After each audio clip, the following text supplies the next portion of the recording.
Good day everyone, and welcome back to another discussion in our What If series, where we bring you insights in the format of a what if question on the ever-evolving landscape of employment law. I'm Ross Simon from Master Corporate Employment Law, and in today's discussion we will be unpacking an interesting case, one that demonstrates how the specific wording of your employment contract dictates the boundaries of disciplinary proceedings. To kickstart this discussion, let's pose the question: what if an employee objects to the appointment of an external chairperson and/or initiator? What are the legal considerations and implications?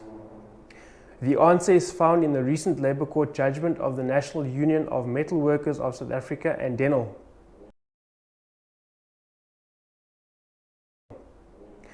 This matter arrived at the Labour Court as an urgent application for final relief.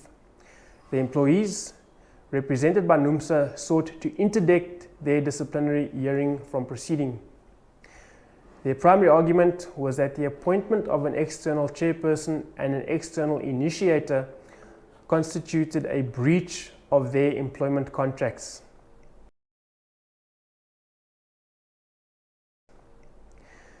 The employees employed by Denel as category specialists were suspended in March 2025. In November 2025, they were notified that their disciplinary hearing would be initiated and chaired by external legal professionals. NUMSA challenged this, arguing that the company's disciplinary code, which was expressly incorporated into the employees' contracts of service, did not provide for or authorize the use of external parties.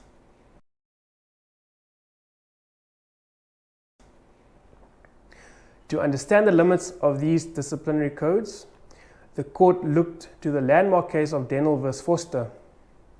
This established that when a disciplinary code is part of a contract, it acts as a legally binding map. If the code dictates a specific route for discipline, the employer must follow it and cannot unilaterally change it. However, the court clarified that the employer is only bound by what is actually on the map. They are not restricted by things the code is simply silent on. In this case, the court found there was no provision in the disciplinary code that specifically prevented an external chairperson or initiator from being appointed. Since the contract did not forbid an external chairperson or initiator from being appointed, the appointment was not a breach, and the fact that employees are restricted to internal representation does not mean the employer is restricted from using external professionals to present its case. It is also important to distinguish between different kinds of external representatives. Where the employer appoints an external legal practitioner to act as an initiator or representative, that practitioner would, in a CCMA dispute about misconduct or incapacity, ordinarily have to bring a formal application to appear, and by analogy, fairness considerations in internal hearings strongly suggest that the employee should be afforded the same opportunity to be represented by a legal practitioner. By contrast, where the employer uses an external person who is not a legal practitioner, but is simply an experienced human resources or labor relations specialist, the same CCMA-style application for legal representation would not be triggered in the same way, although the overall fairness and balance of the process would still need to be considered.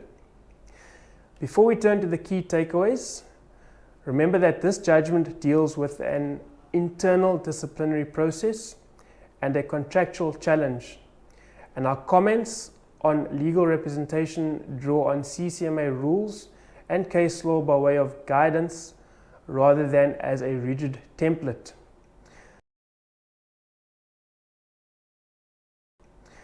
So, key takeaways. What does this mean for the workplace? If a disciplinary code is incorporated into a contract, the employer must follow the specific procedures laid out there. If a policy is silent on whether a chairperson must be external or internal, the employer generally has the discretion to appoint an external professional. If employees feel there is an imbalance because the employer uses an external legal practitioner as initiator, they may apply to the chairperson for permission to have legal representation as well. An application of this kind is consistent with the approach taken in CCMA misconduct incapacity disputes where legal practitioners need leave to appear. And in the interest of fairness, an employer who insists on legal representation should be prepared to extend the same indulgence to the employee. That brings us to the end of this week's discussion. Thank you for joining us. We hope you have found our discussion informative. If you have any questions or comments, we'd love to hear from you. You can find us on social media, or you can email me on ross@massconsulting.co.za. Until next time, goodbye.